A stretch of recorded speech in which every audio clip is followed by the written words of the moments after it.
program with a guy with all these nodes on his head and waves on the TV screen. Okay. So Harvard did the research. It was on the cover of Newsweek with a bunch of monks that Dalai Lama allowed to come over. And it was amazing, amazing, amazing. Exactly what you're saying. Now they can see it. Right. Put them in an MRI and see it. Yeah. These particular frequencies we have, when we have thoughts, we create frequency from our brain. Now, the more emotion, excitement, enthusiasm that we have with these thoughts, the more powerful the thoughts are. Right. And that's what we call projecting. Now, the reason it's important to have a healthy physical body and physical mind is because if you don't, you're unable to project.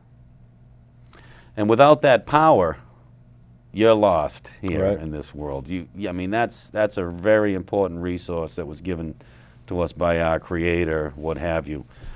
And so it's being taken away, being taken away from us. And you're being bombarded with negative information.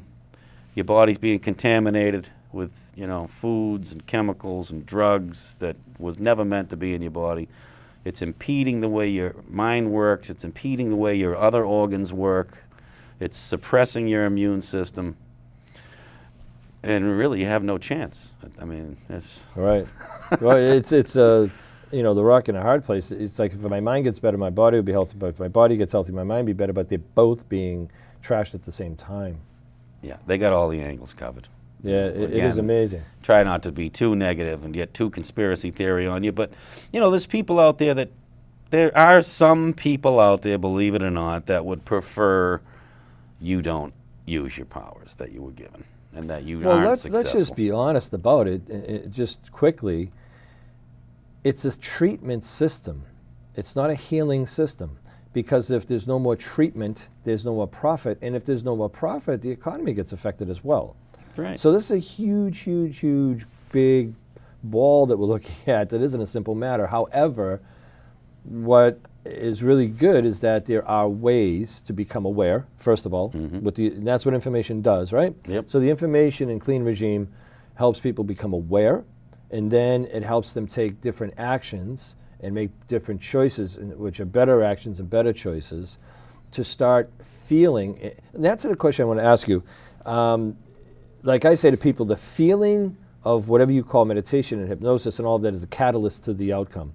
The feeling is the vibration. If you're not vibrating at the proper frequency, then it's not going to match. This is all about manifesting and what are true universal laws of law of attraction and cause and effect and such, which we've discussed a lot in the show. But as people feel physically better, instead of that going downhill, we're going uphill now. They start to feel a little physically better. They start to think a little better. So their when their health starts to increase. So there's something that I've found is not a contradiction, but a debate among experts. When I've interviewed people about fitness or mind or body or spirit kind of practices. And that is it the amount of physical activity that generates this change in vibration in your body and health? Is it all your choices in eating, or is it a combination of the both? I really think it's what we call a holistic, really meaning a whole. You can't separate.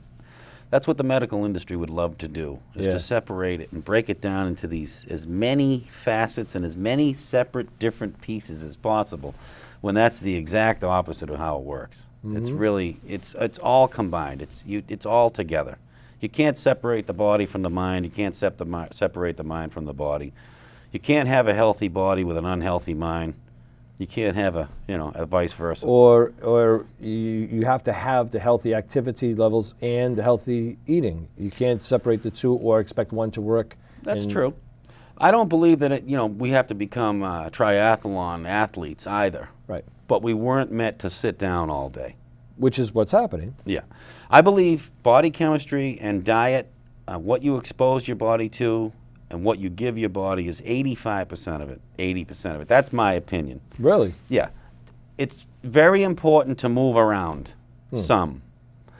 But people oftentimes get turned off immediately because they think right away, they're going to be on The Biggest Loser with some guy yelling at them while they're killing themselves on the treadmill. That is not what this is about. There is almost nothing in there about personal training at all. This is all strictly about body chemistry and spirituality. It's more body chemistry because that was the focus in this book. My next book is going to be more focused on spirituality. But again, like we're saying, they are connected. There are different types of chemicals or contaminations that can impede the function of your brain, which will impede your ability to project, which is important. Right. If you can't project, you can't attract the things that you want. That was the system. That's how it works. That's right. So if you want to be able to achieve and get the things that you need and be able to ask for the things that you need properly, your brain has to function properly. None of this has been proven by any one scientist. Anything we say in the book, most of it is what we believe based on the research we've done. And results. Results matter. Is really what people say, show me. Well, the results are there since the beginning of time. And in the study of quantum physics and quantum mechanics and such, they are having a different slant on it. Well, like Einstein said, it's not magic, it's simple physics. It really is. It's really simple is. physics. This is not magic. Yeah. So I just want to conclude this because I've talked to people who think, they'll say, hey, I go to the gym 2 hours a day. You have no idea what I do. And they think they can eat whatever they want, which really isn't true, is it? Well, it depends on what your goals are. I mean, I know that some people will exercise a lot because they want to be able to pig out. Right. And they don't want to gain any weight. But it doesn't mean their body's being treated to become healthy. No, that's not the right focus. Vanity has to be put aside. The reality is if you focus on health, vanity just comes as a side effect. You know what I mean? You'll lose weight, you'll feel better, you'll look better. Beauty starts on the inside. Exactly. In reality. Exactly. So when we connect the two, these mind practices, these body practices, what would be the simplest approach as far as people choosing the body side now? There's chemicals, of course they got to learn about that. Yep. And that's a whole lesson in itself. Just I saw something just on the toothpastes that we have in our drawer and I thought, who knew? Or the water. Fluoride put in water, like what was up with that, right? Just things we don't even think about or ever even imagine. But what could be some of the more simpler, without people having to become nutritionists, approaches to just choose right, to put something in their body that's going to be more effective and healthier? Well, I guess the easiest way to put it, if we're not going to use organics, the next easiest concept is really as close to nature as possible. Right. But today, there's a lot of things that might look like they're very natural, but may not be. And we've gone past, let's look at the hormones with cows. They gave cows hormones to fatten them up quicker and to produce more milk. Now, in order to use hormones, I've got to treat every cow with the hormones. So there's the logistics and the cost factor. So over time, with the bad press and the ramifications of utilizing the RSBT, which made breast cancer, say, grow 10 times faster than normal, we've moved into the future, and we now use genetic modification. So rather than having to treat each and every particular cow individually, now we can alter one cow, assume that it can procreate, and now you have a new cow. You own it now because you've genetically created your own new cow. Right. And so GMOs, genetically modified organisms, are particularly scary to me right now. Well, that's what the scientists that researched originally said, illnesses we've never seen before. Yeah. Will be developed. Yeah. Monsanto owns their own corn. They own their own soy. They own their own wheat. And most of their grain... Cornering the market on seeds. Yeah. Well, again, there's a lot of legal issues going on in this country related to genetic modifications.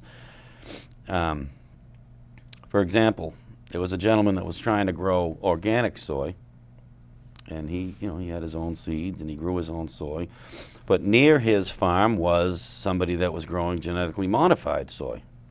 Well, as we know how fertilization takes place with vegetation, naturally the dander, what have you, got from the GMO crop onto his crop.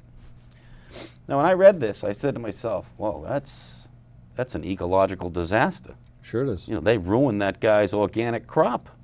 Yep. He's trying to do the right thing.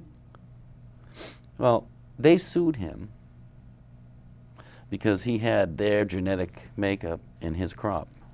And they won. As if he climbed the fence at night and stole it. And they won. And they won. And they won. Oh. I was reading an article recently about Europe. They're going around, they're trying to eradicate the GMO. Big push in Europe. Because of that, because it's getting into the natural ecosystem. Right. In my opinion, it should have been done indoors, hydroponically. But again, you're talking about the breadbasket of the world. We're talking grains. We're not growing tomatoes. Right. So it's not feasible to grow those indoors. There's not enough room. But there's people that say it's too late for America.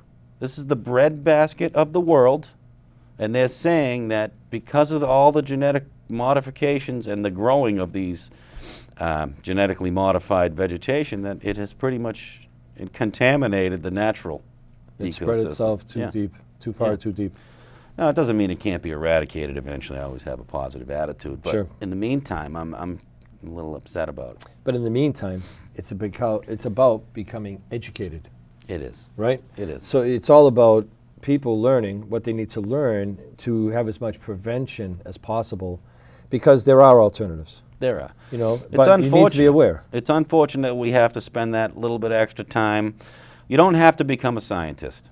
And again, there are good people out there that think the way that we do, that want things to be better, and that will provide you with a healthy meal. You just got to know who they are. Well, that's the thing. It like I said, it is unfortunate, but it's the truth. It's just the way it is, that we can't just go into a store, look around and see what grows off the earth and trust it. Right. We have to be aware. The simple awareness of the stickers that are on all the produce, I've learned about 4-digit number, a 5-digit number. Correct. That it changes what country it's from and what was going on in the shipment of it. I've done a lot of teaching in England, in London and different parts of England, and Copenhagen and such. And when I'm there, the first time I was there, I asked this woman, so where's your refrigerator? She said, you were just in it. I go, no, your real refrigerator. And she's like, that's the only refrigerator. And we shopped every night or every other day for the food we ate because it would spoil. Yeah. So that's another key right there. If there's something in your drawer, there's something in your refrigerator, and it's been there for a while and it hasn't rotted, there's something up with that. Well, that's just it, too. I mean, we've all found a McDonald's fry underneath the seat. It Looks could the have been same. 5 years ago. Looks the same. It looks, man, how do you, if nature can't break that down, why do you think your digestive system can? Which is nature. Yeah. And why do you think we have so many digestive problems? Exactly. Nowadays. Exactly. Now, you have a website, cleanregimehealthcoaching.com. Correct. And is that where people get more information about the book and about more information about what's in the book? Yes. Not only we're going to have more information, but we're going to have resources available for alternative food, cleansing products. Cleansing products? Cleansing products. When I say cleansing, I mean not only hygiene products, but I also mean supplemental products to actually cleanse the body. Mm-hmm. So supplements, as well as the regular stuff that we're using every day. Food, toothpaste, soap. We use a toothpaste that's an aloe vera gel with no chemicals in it. It's got peppermint, xylitol, all organic. That's what we use. So we want to make these products available to people, or at least let them know that they are available out there. At the same time, we know that a lot of people are going to be overwhelmed if they do read the book, and that they might not know where to start. Right. So that's where we come in. We didn't just want to scare you with a bunch of information and then just leave you hanging and not know what to do. Right. So we're there for you to help you walk you through it and get you started. Well, that's a very important part. in a lot of my training and teaching, I draw a pyramid and just put it in 3 parts. And the bottom third, which is what most people do, is they take the easy, simple, what they think is the easy, simple way out, and it's called do it on your own. You know, they buy the information, they can't apply the information. They don't, like you said, don't know where to start. It's too overwhelming. You know, there's 17 DVDs and there's 2 workbooks, and and it sits on the shelf and shrink wrap. The top of the pyramid, the smaller third, is do it for me. But you don't learn anything, you can't function, it has to be done for you all the time, and it's highly, highly expensive if it's done for you. The middle third is where it's the best place to be, and that's do it with me. And that's what this does. Right on. So people aren't overwhelmed, and they aren't sitting back and have, I mean, for people's lives to be changed the way this information can help them change it, it's worth bazillions of dollars. So when you have a resource like you're putting together or have together, and you can do it with them, so people can go there and not be overwhelmed, they get guided, they have some sort of system or some sort of approach to it all, then they can do it and function within it and not shut down and then give up, because that's what people do when they're overwhelmed. And the idea too is, you know, I don't expect everyone to be necessarily as fanatical as I am about it. I mean, when I read the book that taught me some of the basics, within 3 days I emptied everything out of my house. All the food, all the cosmetics, that all must have been everything. Fun. I bet that was a fun day. I purged the entire building in a few days. Now, I don't expect everybody to do that. So, I mean, we can, whatever you're willing to do, any change at all is better than nothing. We can start small. We can start with things that are less important to you, so it will be easier to make the change. I mean, there's at least a couple things that you can change right away that you won't even feel.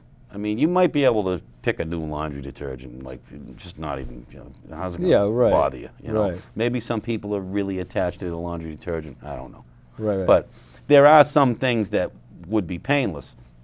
Obviously, in the world of food, that's when things get personal. You know, but you can supplement a lot of the foods we eat with just a better quality. It's not like you just can't eat it. Secondly, in moderation, If I give myself... It's a key word in everything. If I give myself most of the time what it needs, then I can eat some junk food now and then. I'm not going to die. Well, isn't that the thing? Like I used to say in the work I've done with tremendous amount of weight loss clients in 14 years, along with all the other work I've done, is that people go extreme, which is a big mistake. And I used to say skinny people, but skinny people die unhealthy too. So I'd say healthy people can go to a party and have a drink, or healthy people can go to a party, have a piece of cake and a little ice cream, but they don't have it every night, or they don't eat it for dinner. You know, it's like moderation's a big part of it. That. Because I know so many people that just only eat junk food. But if I have to have X amount of calories, then I'll just put my calories into that. It doesn't work, does it? No, they got to be the right kind of calories. Exactly. Get the foundation in first, and then you can throw a little extra in on top now and then. I mean, I've eaten literally truckloads of cookies. I'm a cookie fanatic. Really? I ate 3 cookies last night. No, wait, that's big news. That's big news right there. Yeah, well, I ate 3 cookies last night. They were organic, but they were cookies. Oh, okay.